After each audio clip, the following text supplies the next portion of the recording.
Oi, boa noite. Meu nome é Hernânia e essa história que eu vou contar aqui, apesar dela não ter tido um final bom, a minha esposa no final veio a falecer, mas eu não quero contar essa história aqui como se fosse uma história de tristeza, uma história triste. Essa história tem a ver com muito amor da minha parte por ela e ela por mim. Além de uma vontade assim que eu nunca vi igual. Quem conheceu a minha esposa sabe. Uma força de vontade assim do tamanho do mundo que ela tinha. Ela amava a vida, amava todas as coisas e ela corria atrás mesmo. Então, essa história tem a ver com vida, não com morte. Tem a ver com esperança e não com desistir, apesar de tudo, né?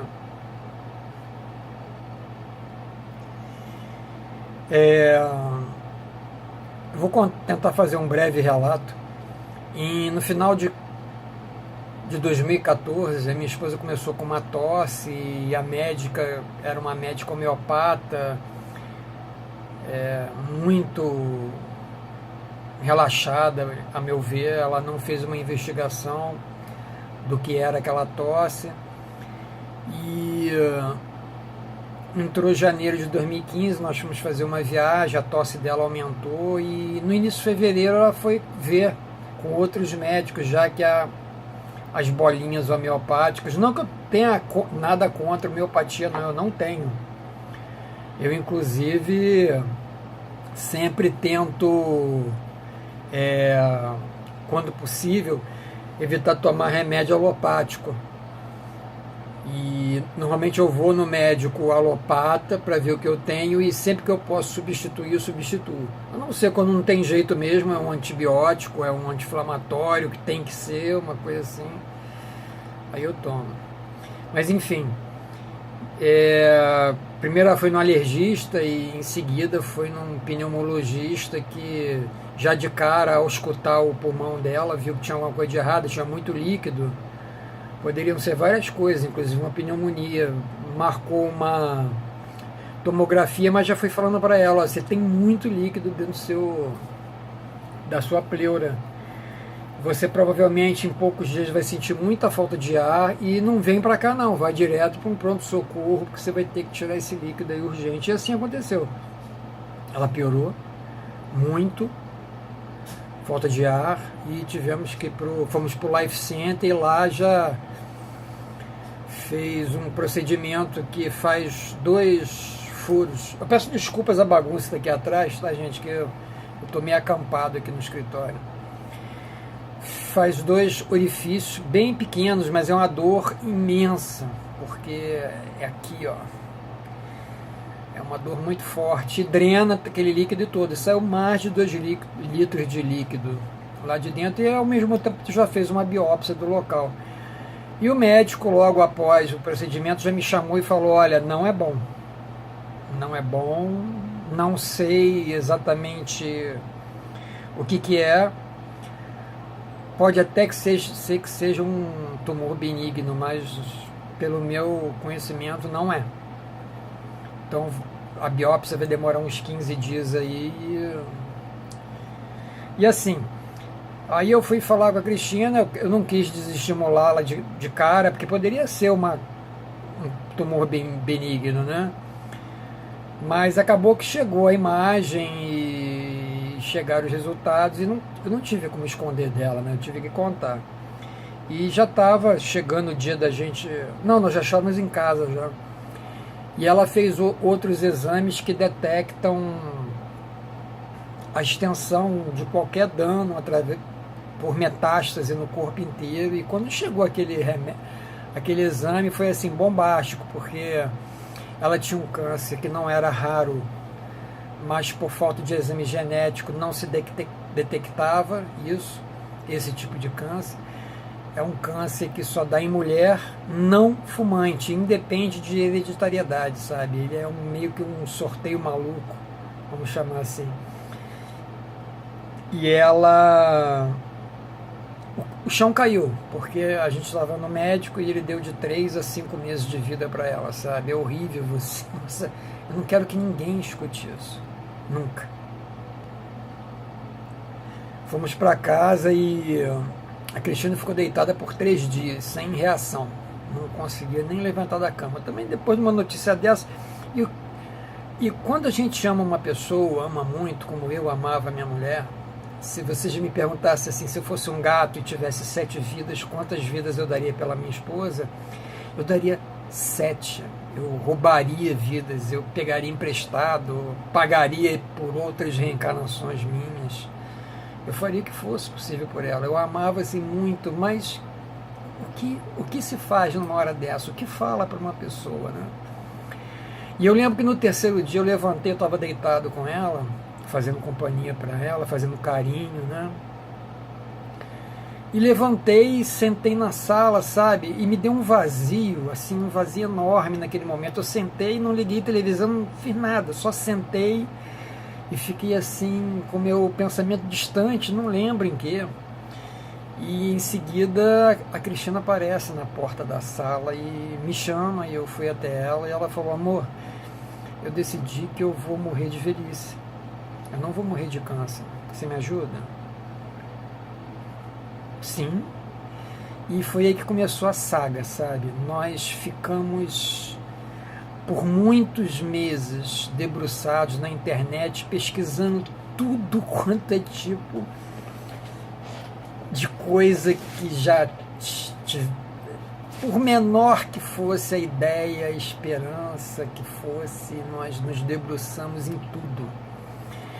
E a primeira coisa engraçada que vem é você descobrir que o câncer se alimenta exclusivamente de açúcar.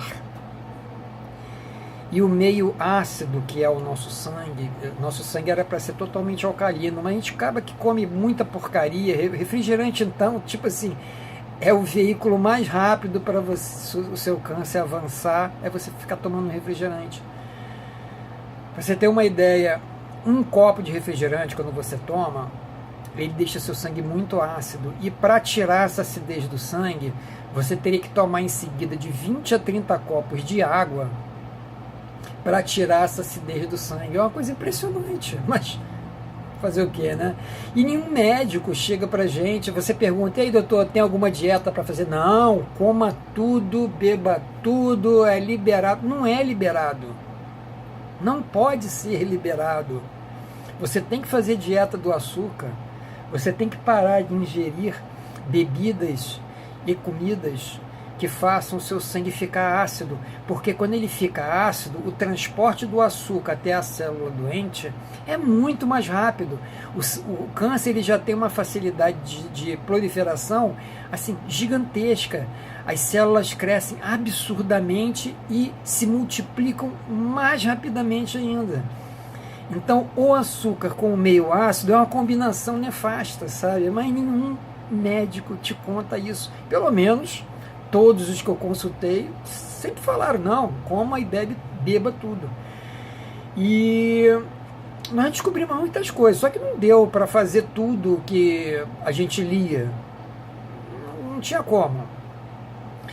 Mas logo de cara nós caímos numa matéria assim fantástica, que há 25 anos o professor Gilberto Cherizi trabalhava lá na Universidade de São Paulo.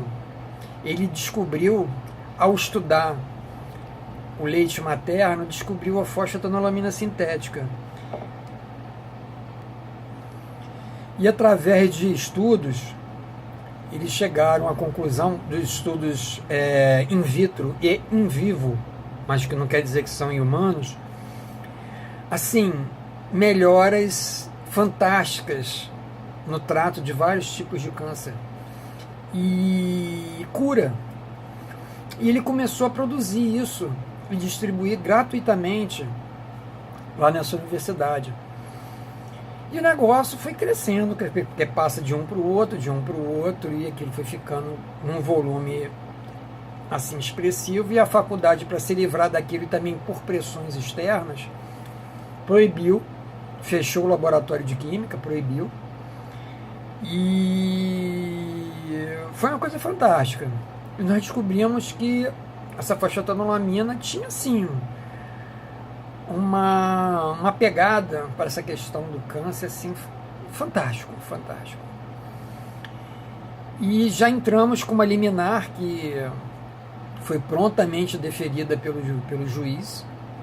E em seguida, começamos, através de liminares, né, a ter acesso à fosfatanolamina sintética. E ela tomou o primeiro mês, segundo mês, terceiro mês, quarto mês, quinto mês, não morreu, sexto mês, lembra que o médico deu de 3 a 5 meses de vida? E tomou o sétimo mês, o oitavo mês. No nono mês, a Cristina teve coragem, porque por mais que você vá vivendo, né, você fica se perguntando, e aí? Até porque ela não estava fazendo os exames periódicos de imagem, nada disso. Ela não fez uma quimioterapia, nenhuma radioterapia. Não, mentira, ela fez uma quimioterapia porque ela tinha que ter acesso a um tal tratamento que eu vou falar mais tarde, que é a imunoterapia. Ela teve que fazer uma quimio para ter acesso à imunoterapia. Então mas isso foi 2 anos depois, praticamente, que ela fez a primeira quimioterapia. Ela teve acesso, foi a uma droga que eles chamam de... Tem a quimioterapia, a radioterapia, tem a droga-alvo e tem a imunoterapia. Essa droga-alvo, se algum dia conseguirem fazer uma evolução dela, vai ser uma coisa fantástica, porque ela não... ela não tem... o efeito colateral dela é espinha, diarreia, não cai cabelo, não faz nada, sabe? E quando você pega determinados tipos de câncer para onde essas drogas-alvos são destinadas, quando você pega no início, a cura é fantástica, acontece, mas tem que pegar no início, sabe?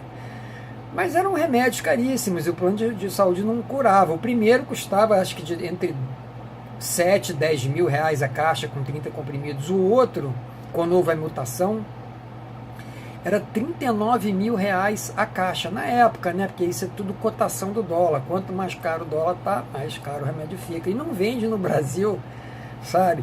Ah, mas vai entrar com um processo na justiça para requerer. O câncer tem pressa, sabe? O câncer não pode ficar esperando 2, 3 meses para vir uma resposta do governo. Vou pagar, não vou pagar, que normalmente ele vai falar, não vou pagar, é droga cara, caríssima, e não vai pagar. Então acaba você tem que comprar, né? Ela fez uso das drogas-alvo, mas tipo assim, era aquele negócio, se bem não faz, mal também não vai fazer, a não ser espinha e dor de barriga, que ela teve, como efeito colateral. Mas enfim, 9 meses depois ela foi fazer o tal do exame, que vê o seu corpo inteiro, como é que está a proliferação do câncer no teu corpo. E como eu disse, ela estava nos ossos, aqui na cabeça, em vários órgãos internos, e no pulmão, esse pulmão já estava todo tomado, o pulmão direito, já querendo passar para o esquerdo. E era inoperável, que já tinha havido uma passagem do câncer para a pleura, então, segundo os médicos, não era operável. E 9 meses depois ela fez o exame e, assim, a metástase sumiu dos órgãos internos, dos ossos, acabou. E a do pulmão reduziu 35%. Assim, fantástico. Fantástico. E ela, tadinha, a Cristina queria passar isso para os médicos, né? Mas a medicina, desculpe se tem algum médico escutando isso, o médico, cara, tem clínicas hoje oncológicas que não se limitam a 1, 2 salinhas dentro de uma clínica geral.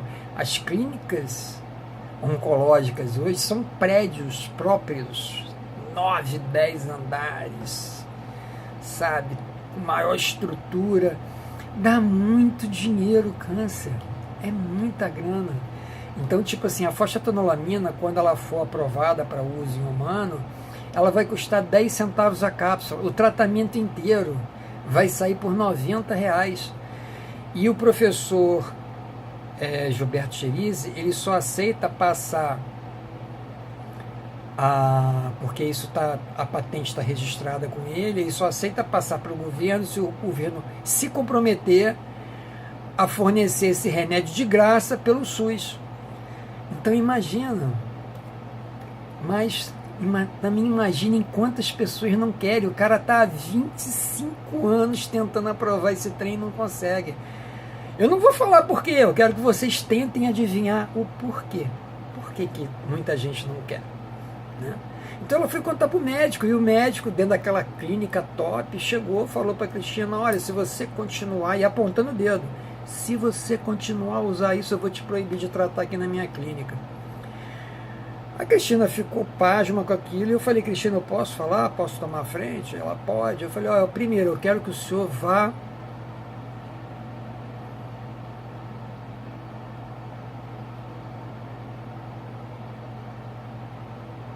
e eu, do alto do meu 1,76 m, ele tinha 1,50 m e pouco, e ele escutou aquilo com muito medo, porque eu estava com muita vontade de avançar nele.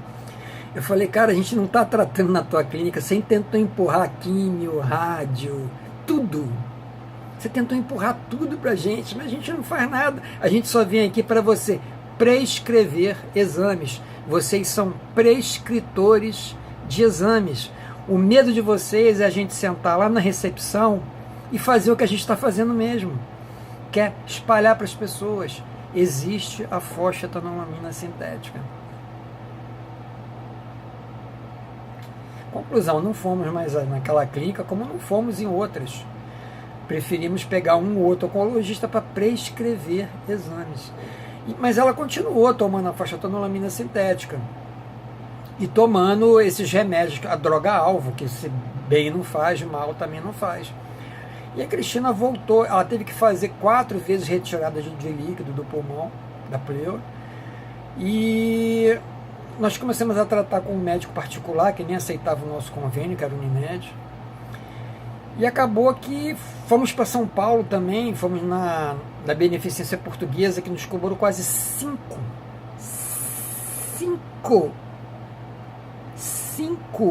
milhões para fazer o tratamento da Cristina.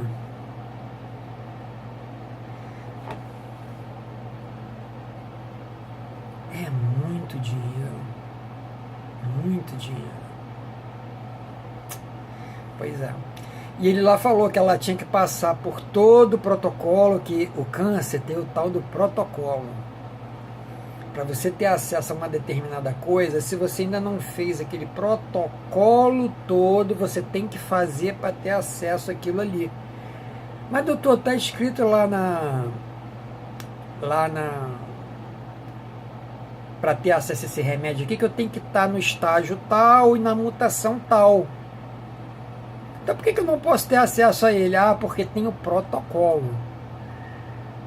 Mas, doutor, não adianta eu fazer essa quimioterapia, que essa quimioterapia não está mais descrita para mim como fazer bem.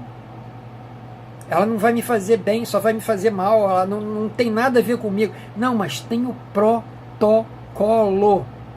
Você tem que passar para o protocolo. Você não vai... Eles não falam, mas é tipo assim, se vai te fazer bem, se não vai te fazer bem, protocolo. Aí você tem que sujeitar a uma porcaria de protocolo para ter acesso a uma medicação que seria muito mais avançada, que é a imunoterapia. Daqui a alguns anos pode ser que avance mais e vai ser mais fantástico realmente do que as quimioterapias da vida, isso sem dúvida. Mas enfim, voltamos de São Paulo super desolados, porque é muita grana que esse pessoal ganha, e sem, assim, não te dão nenhuma garantia de nada, sabe? Você pode, ele falou, você pode morrer durante as quimioterapias, ou você pode não melhorar nada, ou você pode melhorar 5%, nada.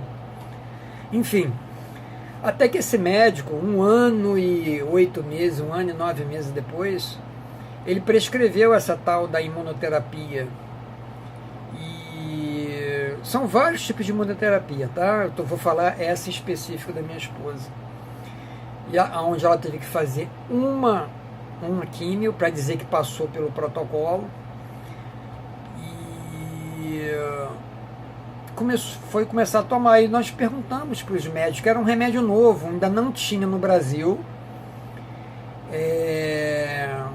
Mas foi muito rápido, porque nós entramos com uma ação contra a Unimed. A Unimed teve que, em menos de acho que foi 3 dias, em 3 dias o juiz deferiu eliminar a nosso favor, e em 30 dias, menos de 30 dias, a Unimed teve que começar a fazer a medicação, importar, né, porque ainda não tinha no Brasil.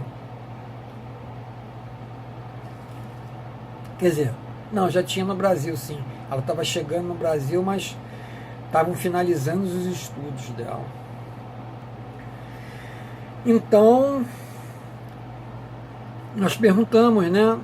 Porque nós começamos a pesquisar e não falava assim. Pegamos a bula do paciente e a gente não estava vendo muitos efeitos colaterais que poderiam ocorrer, mas é aquele tal negócio que o médico sempre fala: não, isso aí só dá uma parcela mínima das pessoas. Sua esposa está com o sistema imunológico top, olha pelo exame de sangue dela aqui, é top. E fez a... E eles falaram, qualquer efeito para ruim ou para o bem, só vai aparecer daqui a 2 meses. Antes, não. E tomou a primeira dose. E 3 dias depois, cheguei com ela correndo, com ela já praticamente desmaiada. Ela entrou no carro ainda semiconsciente. E quando eu cheguei no hospital com ela já estava inconsciente, já subiu para o CTI. E 2 horas depois chegaram para mim e disseram assim: olha, ela não passa dessa noite, tá? Se prepara lá com as coisas que você tem que fazer, porque ela não vai resistir essa primeira noite. E a Cristina lutou durante 9 dias no CTI, em coma. 9 dias em coma. E ela acordou no 9º dia, e a médica que estava de plantão nesse dia no CTI, ela me chamou, perguntou se eu tinha alguma religião, se eu acreditava em alguma coisa, porque ela só havia visto uma coisa como aquela uma outra vez antes, até com uma freira. Que a Cristina, na realidade, ela teve septicemia, sabe, começando pelo pulmão. Que o remédio era claro, que havendo efeito colateral, o primeiro órgão a ser atacado era o pulmão, e com infecções graves. E ela teve infecções gravíssimas. Mas a médica estava espantadíssima, porque 9 dias depois, ela com um pulmão só. Eles até me ligaram no dia seguinte de manhã, mandando eu ir no hospital, e eu perguntando o que é, se minha esposa está bem. Eles falaram que não sabiam responder, que o médico queria conversar comigo. Pô, na noite anterior, eles me dizem que ela não vai passar daquela noite. E no dia seguinte de manhã, te ligam mandando você no hospital com urgência. O que você pensa? Eu fui assim, furando todos os sinais, sabe? Tive multas e recorri a todas elas, andando a mais de 60 km por hora, onde não podia, e etc. E cheguei no hospital, eles tinham que fazer um cateterismo, porque a insuficiência respiratória, a infecção era tão grave que tiveram que fazer entubar ela pelo pulmão para ela poder fazer uma respiração mecânica nela, né? E foi isso. Aí no 9º dia a médica conversou isso comigo, e aí eu falei: mas ela está acordada? Não, está totalmente consciente, pode ir lá. E eu fui, caraca, minha mulher estava viva. Nossa, e ela querendo conversar, mas não podia, porque ela estava ainda com aquela ventilação mecânica, né? E ela pedindo um papel para escrever, e ela com consciência das coisas: você pagou isso, você resolveu não sei o que. Já tinham dito para ela que ela ficou inconsciente 9 dias em coma, né? E ela, cara, o olho dela brilhava, sabe? E foi fantástico. E ficou mais uns 4 dias, 5 dias no quarto que eu fiquei com ela, né? Aí voltamos para casa e já estava na hora de dar a segunda dose, só que ela voltou muito debilitada com essa questão respiratória, porque, cara, imagina você ter uma sepsemia comprometendo o único pulmão bom que você tem, não é fácil não, gente. E ela, não, vamos voltar no médico, perguntar o que foi isso, e o médico repetiu, como todos os outros médicos oncologistas que nós perguntamos repetiram. Não, esse remédio só vai fazer efeito colateral para o bem ou para o mal depois de 2 meses da primeira dose. E já estava em cima da hora de dar a segunda dose, porque é de 15 em 15 dias, né, as doses. Né? E foi tomar a segunda dose e eu estava dormindo assim, não cabeça com cabeça, eu estava dormindo com a minha cabeça virada perto dos pés dela, que eu... E no hospital também é assim, gente, eu não aconselho você, se está no hospital com algum parente, na hora que chegar o remédio que vai dar, manda parar tudo e pergunta, o que você está dando aí? Não, eu quero ler. E procura saber sempre o que aquela pessoa tem que tomar com o médico antes. Que o médico às vezes troca medicação e o pessoal lá dentro esquece de fazer essa mudança, vão aplicar coisa errada. Nossa, o que eu impedi de coisas erradas acontecerem, sabe? Coisa impressionante. E eu estava deitado de frente assim para ela e eu percebi que o sono dela não estava legal. E você não dorme, acaba que não dorme direito, né? Eu por 2 meses eu não dormi. Eu não dormi. Foi uma coisa assim. O engraçado é que não te dá um cansaço assim. Você fica cansado, mas você fica alerta o tempo inteiro. Você escuta um barulho e você acorda. Eu estava assim, sabe? E ela acordou com um olhar assim meio tipo, onde eu tô, quem eu sou. E eu, amor, você tá bem? Acho que tô. O que você tá sentindo? Não, tô estranha. Aí eu botei a mão nela, ela tava gelada, corpo todo gelado. Não tô me sentindo muito bem. Eu falei, não, vamos para o hospital. Não, não quero voltar para o hospital. Isso foi 2 dias depois. Ela tomou a segunda dose, 2 dias depois, mais ou menos, de ter voltado do hospital. De ter saído do hospital e ter voltado para casa. Aí ela tomou a segunda dose. E 2 dias ou 3 dias depois dessa segunda dose, ela começou a ter os efeitos colaterais de novo, os mesmos, que começou a perder consciência, sabe? Só que ela já não conseguia andar. Aí tinha um tubo de oxigênio grande e um pequeno, caso que ela estava ainda se recuperando daquela sepsemia, né, aquela questão toda, insuficiência respiratória. E eu acordei meu filho, peguei a minha esposa no colo, pedi para o meu filho segurar o cilindro de oxigênio menorzinho, que era o portátil, coloquei ela no carro e ela já chegou lá assim, semi-consciente, mas ela não apagou. Por 3 horas nós ficamos ali no setor de emergência, até encontrar o tal médico, que era um sábado, era um domingo. Cara, é horrível você ficar doente fim de semana, sabe? Mesmo em hospital bom, particular, aí tinha que achar o médico tal, cadê o médico? E eu reclamando que ela estava com os mesmos sintomas, que ela deu entrada e ficou no CTI. Mas parece que tudo que você fala não é levado em consideração, sabe? Os médicos sabem pra caramba e você não sabe porra nenhuma. É impressionante. E subiram com ela pro quarto, mas em seguida já teve que ir pro CTI para botar em diversos aparelhos e em seguida já vi ela me falar, olha, ela não passa de hoje. Caraca! O que eu fiz? Eu peguei a fosfatanolamina no dia seguinte, de manhã, ela já estava em coma, não induzido, coma mesmo, e ela estava com um tubo enteral, que é aquele que a comida e a água entra pelo nariz e vai até o estômago. Eu peguei 9 doses de fosfatanolamina sintética, escondido, e injetei ali.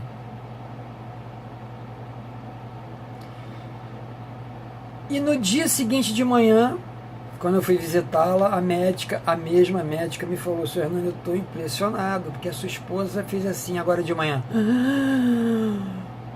E acordou. Sabe? Ela acordou. Caraca! Aí ficou ainda uns 5 dias no CTI, porque estava novamente com sepsemia, e teve que tratar com aquele monte de antibiótico, aquela coisa toda.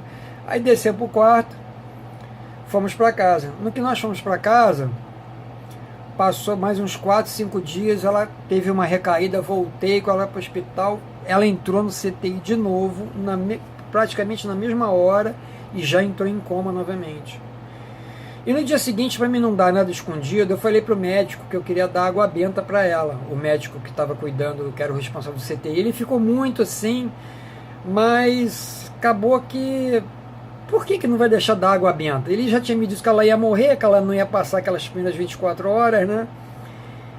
E ele deixou eu dar a água benta. E menos de 24 horas depois ela... Eu botei ele 9 doses de novo de fosfetanolamina concentrada ali para ela. E ela veio para casa, mais uma vez. Só que no terceiro CTI, o meu cunhado descobriu pesquisando que esse imunoterápico lá nos Estados Unidos, as pessoas estavam morrendo. Associaram a morte das pessoas ao uso desse imunoterápico. E a justiça exigiu que fizessem novos estudos em humanos com essa medicação, e descobriu-se que, eu não quero falar que houve fraude para a aprovação da droga, que fraudaram os resultados, mas os resultados dessa vez foram péssimos. Compararam essa imunoterapia a uma quimioterapia das mais sujas que tem, sabe? E com a obrigação de informar para o paciente o seguinte: olha, é uma droga que tem aqui. É a possibilidade grande da pessoa morrer ao ingerir, ou não. Quer tomar? Assina aqui. Esse remédio no Brasil é dado como uma quimioterapia, ó, assina aqui, que diz que pode eventualmente acontecer, mas nada assim, sabe? É tudo floreado. E está sendo comercializado. E ele começou a ser comercializado para esse tipo específico de câncer que minha esposa tinha, no pulmão, não foi câncer, células grandes, etc. E depois passou para câncer de pele, câncer de rins, e virou bunda no Brasil. Lá fora ele foi reclassificado. Aqui no Brasil virou bunda. Esse remédio virou bunda. Aí minha esposa teve o quarto CTI, só que quando ela entrou no quarto CTI, ela já estava muito debilitada. Que você imagina, a pessoa, ela não era para ter saído do primeiro coma, ela já era para ter falecido. E ela teve 4 CTIs. A minha esposa era muito forte. Eu vou explicar daqui a pouquinho o porquê. E acabou que ela não resistiu ao quarto CTI, ela faleceu depois de lutar muito, mas ela lutou muito, não foi pouco não. Por isso que eu digo que a minha esposa, ela não morreu de câncer, ela morreu eu vou chamar de erro médico, dar um remédio que não poderia ter dado para ela, tá? Aí nós baixamos a bula do médico. Na bula do médico lá está bem claro todos os riscos, que na bula do paciente não está descrito corretamente, e tem uma informação lá bem clara que você, ao tomar a primeira dose, mesmo que você só tome uma, você vai ter efeitos colaterais por 8 meses. Impressionante. E como é que escondem isso das pessoas? Para vender um remédio caro, sabe? Impressionante, eu fico assim impressionado com isso. E ela faleceu. E sofri de todos os males de quem perde uma pessoa que ama. Tentei abrir grupos para informar, cheguei a abrir para informar sobre essa medicação para os parentes e para os pacientes tomarem cuidado ao ingeri-lo, saber dos reais riscos, né? Mas eu vou falar aqui agora, gente, sobre a fosfetanolamina sintética. A fosfetanolamina, estão dizendo que aí era chamada de a pílula do câncer, na realidade ela não é pílula do câncer. A fosfetanolamina, na realidade, ela não cura câncer. Eu vou explicar como é que a fosfetanolamina funciona. Imagina que você tem uma célula, assim, pequenininha. Dentro dessa célula tem uma coisa chamada mitocôndria.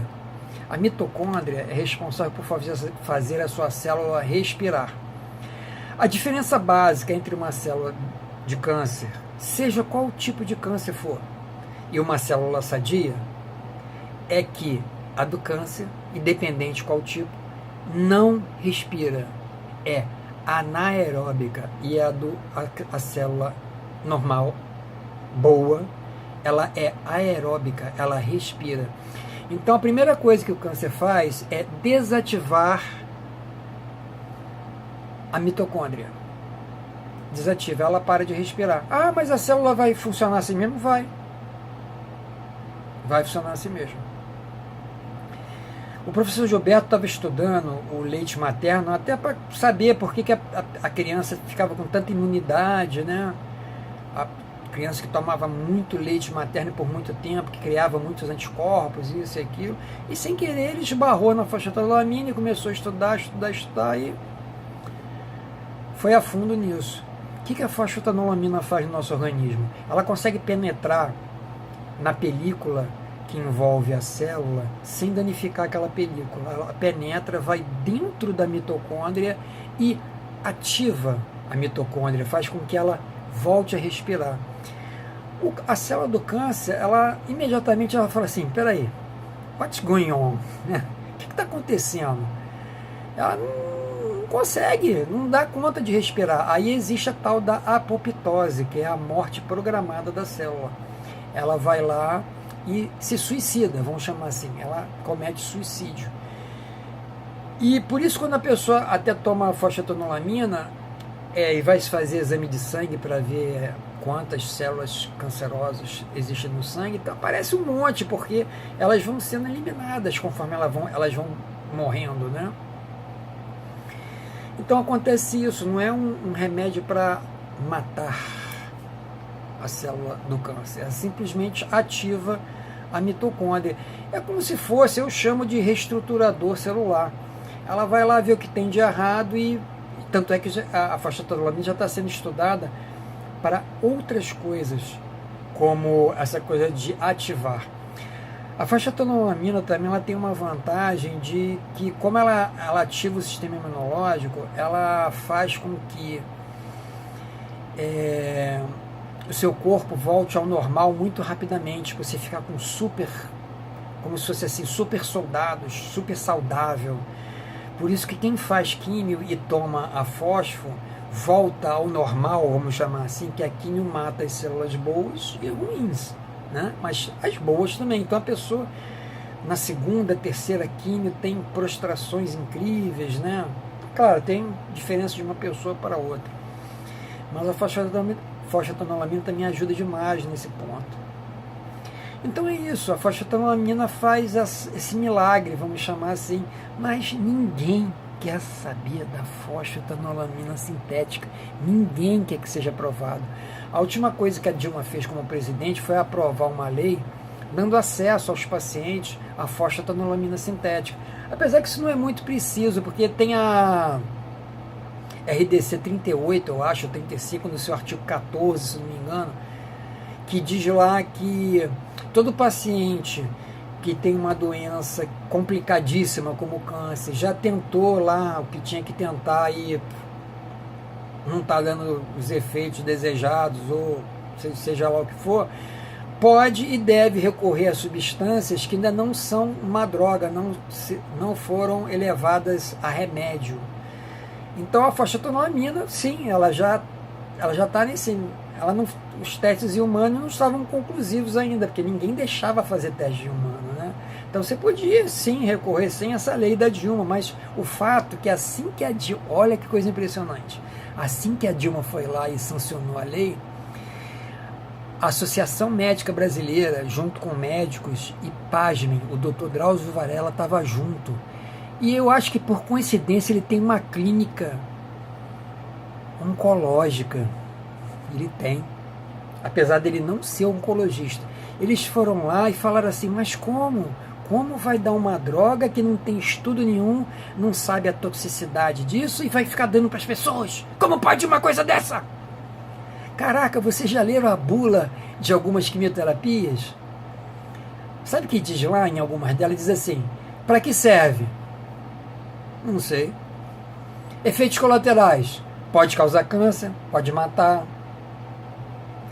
Efeitos colaterais da fosfatanolamina. Praticamente nenhum. Você pode até tomar umas doses mais elevadas que não vai te acontecer nada. Sabe? Não é tóxico. E eles sabiam disso. Só que eles foram no Supremo Tribunal Federal, entraram com uma ADI, que é a Ação Direta de Inconstitucionalidade, a 5.581. Esqueci o número dela. E o Supremo, por desconhecimento total, e não sei se o seu Drauzio Varela estava lá para endossar aquele monte de gente que estava, né? Aí aceitaram a ADI e impuseram a todos os juízes do Brasil a seguinte condição: está proibido fornecer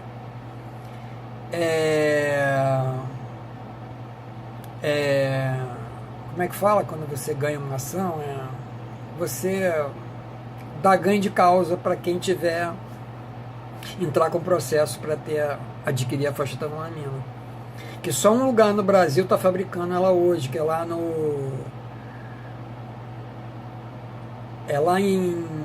na cidade de Cravinhos, é num laboratório, agora eu não estou lembrando, mas isso não importa, para vocês isso não faz diferença nenhuma. Mas o que aconteceu? Tem a lei nos garantindo a tal da RDC, que eu já comentei aqui, a 35 a 38 no seu artigo 14, que nos promove a ter acesso a ela, independente do que a Associação Médica Brasileira foi lá pedir no Supremo, e laudos de pessoas que, impressionantemente, depois que tomaram a fosfatanolamina, se curaram ou tiveram boas remissões, né, coisas assim. E alguns juízes, com muita coragem, mesmo com a proibição do Supremo, continuaram a conceder as liminares. Então, tipo assim, chupa aí. Quem está contra, chupa. Então, mas tem muitos juízes que não estão concedendo, com medo. Como é que eu vou contrariar o Supremo? Pô, cara, você é um juiz, contraria. Contrarie. Vai pela tua consciência. Tem leis que te permitem fazer isso. Não fica com medo de juiz, de gente que está lá no Supremo, não. Tem gente lá que nem estudou, não fez nem o concurso que tu fez aí, onde tu é bacharelado, sei lá o que tu é. Nem fez nada, foi reprovado. Tem juiz lá que foi reprovado em coisa básica e está lá sendo juiz do Supremo. Coragem. Que mais coragem do que quem está com câncer e corre atrás, cara, ninguém tem. Entendeu? Ninguém. Então, coragem. Mas, enfim, eu aconselho usar a fosfatanolamina. Aconselho ler artigos mundiais que são colocados sobre ela. Tá? Bem, e agora eu vou falar sobre coisinhas básicas para você, que, veja bem, não adianta você falar assim, vou perder uns quilinhos aqui na minha barriga, eu vou para academia e vou correr 10 km por dia. E você chegar em casa, comer um pudim inteiro e fazer, sabe, um monte de peripécia. Pô, mas a academia não está dando certo. Não, o que não está dando certo é a tua dieta. Entendeu? Você tem que dar uma ajuda aí, né? Então, olha só. O remédio, a droga, a fosfatanolamina, ela não tem como fazer tudo sozinho. Então, para ajudar, cortar açúcar. O açúcar é o alimento do câncer. Alcalinizar o sangue. Como é que eu alcalinizo o sangue? Para de tomar refrigerante. Faz mal para tudo quanto é coisa no teu corpo. E vou tirar um pouquinho do olhar daqui para acompanhar aqui, tá? Tem uma vela da Stephanie, ela é de tripla ação, para esses filtros de barro mesmo, sabe? É a melhor vela que tem para água que ficar com pH acima de 10, tá? É uma vela de tripla ação da Stephanie. Ela é R$15, ela é muito mais barata que esses monte de filtro cheio de tecnologia. Isso acaba matando a coisa que tem na água que é boa. Você acaba que está consumindo alguma coisa. A água não é. Entendeu? Limonada. Gente, você pega um limão por dia, espreme assim 1 litro d'água e vai tomando copo durante o dia. Ah, mas aquilo é ácido, meu sangue não vai ficar mais ácido? Não. Quando o limão entra em contato com o teu estômago, com aqueles ácidos que tem lá, ele alcaliniza. Então, e ajuda o limão ajuda várias coisas na tua vida. Se você pesquisar, você vai ver. E vai alcalinizar, ajudar a alcalinizar teu sangue. Você vai ver que mudança fantástica vai ser na sua vida. O sol, a gente não toma mais sol. Eu aconselho vocês a assistir, anota aí, Dr. Lair Ribeiro, vitamina D. Assistam esse vídeo. Existe um negócio que, tipo assim, passa protetor solar o dia inteiro. Aí a gente não transforma mais o sol pela pele em vitamina D, que na realidade não é uma vitamina, aquele é um hormônio. E um dos principais trens ilegais que tem nesse hormônio é anticâncer. Então, tipo assim, a gente não está mais fabricando vitamina D. E os médicos... Então é isso, você tem que fazer suplementação de vitamina D, tá? A fosfetanolamina, eu já falei. O Lugol. Lugol é o sobrenome de um médico que lá, se não me engano, na Primeira Guerra Mundial, por falta total de remédios para dar para os doentes, ele juntou o iodo com o iodeto de potássio em determinada quantidade e formou o Lugol. O Lugol vende pronto. Na maioria dessas farmácias de manipulação, você fala assim, eu quero o Lugol. E eles já te dão na porcentagem que tem que tomar, já vem nas gotinhas a quantidade certa. Aconselho a ver também o vídeo do Dr. Lair Ribeiro. Lugol, L-U-G-O-L, Lugol. Assistam esse vídeo também, é fantástico. O Lugol tem propriedades incríveis para você. Sétimo, tem muita gente que não acredita, mas lá fora em outros países é feito, na Alemanha principalmente, e aprovado pela medicina, chama hemoterapia.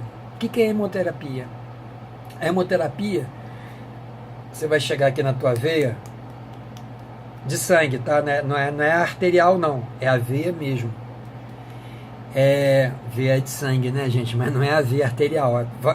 Como se fosse tirar sangue para fazer exame de sangue. Aí cada pessoa é de um jeito, 5, 10, 15 ml. A Cristina fazia sempre em torno de 10 e 15 ml, uma vez por semana.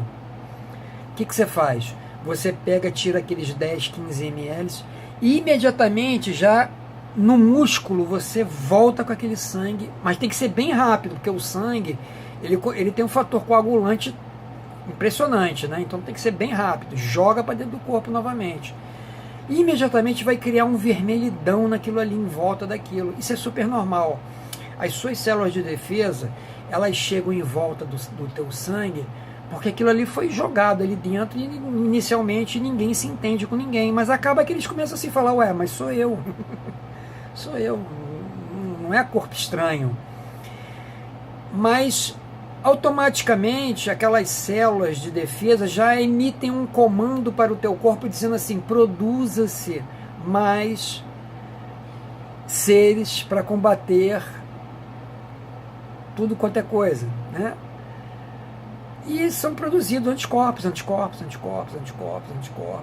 E na realidade ali aquele vermelhidão some rapidamente, não precisa botar pano quente nem pano gelado, nada, que aquilo é o teu sangue, o seu organismo vai absorver normalmente. Mas a produção de anticorpos é fantástica. Então, para quem principalmente está saindo de uma quimioterapia, fazer aquilo, nossa, é legal, muito legal. E para você no dia a dia, você pegou uma gripe, ou não está se sentindo muito bem, está meio assim. Tem um vídeo, eu esqueci o nome desse doutor, ele até já faleceu, coitado. Ele foi perseguido, mas não parou de defender as ideias dele, até porque lá fora é permitido, gente. Aqui no Brasil não pode, não pode um monte de coisa legal e pode um monte de coisa que não deveria, inclusive agrotóxicos, viu? Que são um dos maiores causadores de câncer na gente aqui, onde lá fora não pode mais, aqui, aqui pode. Hemoterapia, pesquisa na internet. Ozonioterapia, depois pesquisa, isso é fantástico também. Para quem tem câncer retal, é fantástico, fantástico, gente. Eu não vou ficar falando muito, senão o vídeo vai ficar muito grande. Ozonioterapia, pesquisa. Esse é totalmente permitido no Brasil, tá? Não tem, é difícil achar médico que faça, mas tem. Vinho, 1 cálice por dia, gente, é fantástico. Primeiro que vinho é bom, né? Se você não gosta, passa a gostar, gente. O efeito é fantástico. 1 cálice por dia, tá? Não é uma garrafa, não, tá? 10º, a vitamina K2. Tô até com ela aqui, A vitamina K2, ela 100 microgramas por cápsula, 2 vezes por dia. O efeito é fantástico. Depois pesquisa lá. No início, quando a fosfetanolamina ela foi liberada, que minha esposa começou a receber, vamos dizer que a sacanagem foi tão grande que a gente recebia um saquinho com 45 gramas que deveria ser dividido em 90 cápsulas. Em 45. Eram quantas cápsulas? 90 cápsulas, 45 gramas. Era meio grama por cápsula.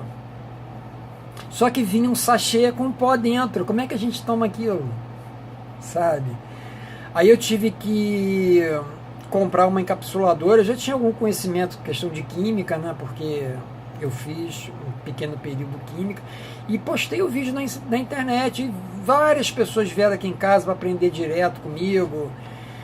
Várias perguntas na internet. Respondi a todas. Ajudei o máximo de pessoas que eu pude. Porque você não adiantava ir nas farmácias de manipulação tentar encapsular aquela droga que vinha, porque aquilo nem remédio era uma droga. A gente só tinha uma liminar dizendo que ganhamos o direito de ter o acesso, mas não vinha uma receita médica dizendo tome de tanto em tantas horas, faça isso, faça aquilo, encapsule, nada. Então todas as farmácias se negavam a encapsular.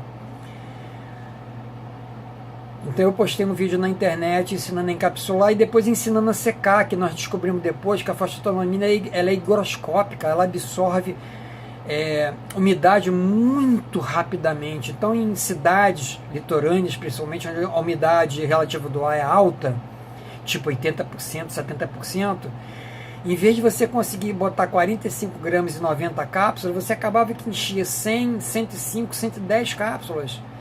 Ela aumentava de volume e no final você não estava tomando o meio grama por dose. Você estava tomando menos de meio grama, que o fato dela ter inchado não significa que a fósforo inchou junto, o elemento fósforo inchou junto. O veículo que está ali, que ajuda a formar aquele pó, né, é que aumentou de tamanho. Então foi isso, foi uma luta, viu, gente? Mas hoje ela já vem encapsulada quando você ganha na justiça o direito de obter. Você tem que arrumar um advogado e entrar com um processo na justiça para ter acesso. Então, gente, olha só, não desistam, nunca desistam, tá? A vida é fantástica, o corpo humano é fantástico, os meios, as formas que ele encontra para tentar driblar uma doença, uma coisa qualquer. A gente tem que ter muita fé e, tipo assim, na minha infância, aconteceu uma coisa fantástica comigo, uma coisa de cura. Foi até um padre que... E depois, comigo mais velho, teve uma questão aqui na cervical que, cara, acabou comigo, mas, cara, fiquei bom. Assim, existem coisas entre o céu e a terra que a gente não consegue explicar. É questão de fé. Tá? Então, se você tem algum lugar para ir que diga assim, tratamos isso, e aqui perto de BH, minha esposa estava tratando em um fantástico. Fantástico. Então eu digo assim, nunca diga dessa água eu não beberei. Tá? Então é isso, gente. Um grande beijo a todos e eu espero que, se eu puder, quiserem me perguntar qualquer coisa, estou à disposição sempre que precisarem de mim, tá bom? Grande beijo a todos. Tchau. Então você, quando vai ver, você tá sem vitamina D no corpo, sem hormônio, entendeu? Eu vou ter que passar para outro vídeo, que esse aqui tá acabando. Pesquisa lá, vitamina K2.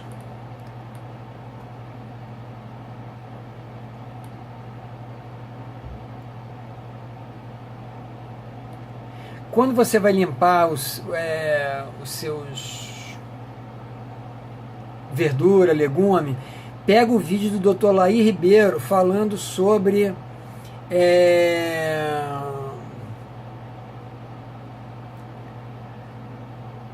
como você vai limpar suas verduras e legumes. Ele vai ensinar direitinho lá, que ajuda a tirar grande parte desses pesticidas que estão nesses alimentos, tá? O enema, gente, enema, E-N-E-M de Maria A, enema. Assistam vídeos sobre isso, é fantástico, mas nenhum médico manda você fazer também, mas leiam sobre isso.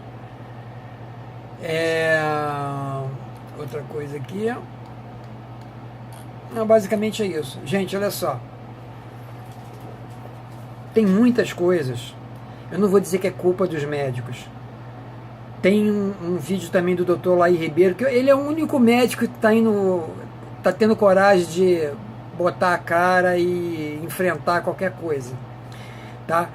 Ele mesmo explica que lá no início do século passado, juntaram o fulano com ciclano nos Estados Unidos e fizeram a indústria da farmacêutica. E nas faculdades hoje, os médicos basicamente ensinam a dar remédio. E como o Dr. Laí Ribeiro mesmo fala, remédio remedia.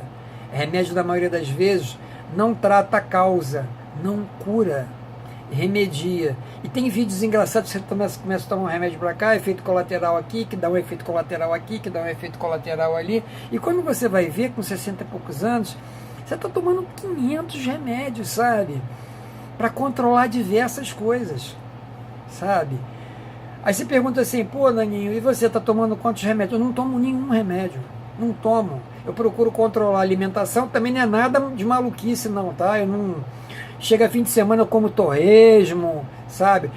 Eu gosto de refrigerante, fim de semana eu tomo um copo de refrigerante que eu gosto, não vou deixar de tomar, depois eu tomo um monte de água, eu tomo água direto, tá? Com pH legal, tá, gente? Tomo a limonada. E uma coisa que tem também para alcalinizar o sangue, tem outras coisinhas baratinhas também que você pode fazer. Então eu faço tudo isso. As pessoas não fazem, os médicos não avisam. Então muitas coisas que você poderia controlar com, olha só, exercício e umas questões baratinhas como Lugol, cloreto de potássio e vitamina K2, etc, etc. Você acaba não fazendo, não faz, e vai tomar remédio que só vai remediar a situação e vai ficando doente. E o câncer, a questão do câncer é o seguinte, a maioria dos médicos só sabe prescrever quimioterapia, radioterapia ou isso ou aquilo. Não te fala, olha, não faça dieta, não faça aquilo. Tem que fazer, gente. Sempre. Mas para quem ainda não está doente, está novo ainda, exercício, não deixe de fazer. Procura ter uma alimentação mais regrada, não come tudo quanto é tipo de porcaria, não. Para de encher a cara. Ah, mas é só fim de semana. Cara, mas vai fazer mal para você a longo prazo. Para de encher a cara. Bebe, cara, cara, doses que sejam interessantes, não, sabe? E você vai ter uma vida melhor, tá? Olha, eu tô com vou ter esse link aí, se as pessoas quiserem falar comigo, mandar perguntas, conversar, trocar ideias, eu tô sempre disponível, tá?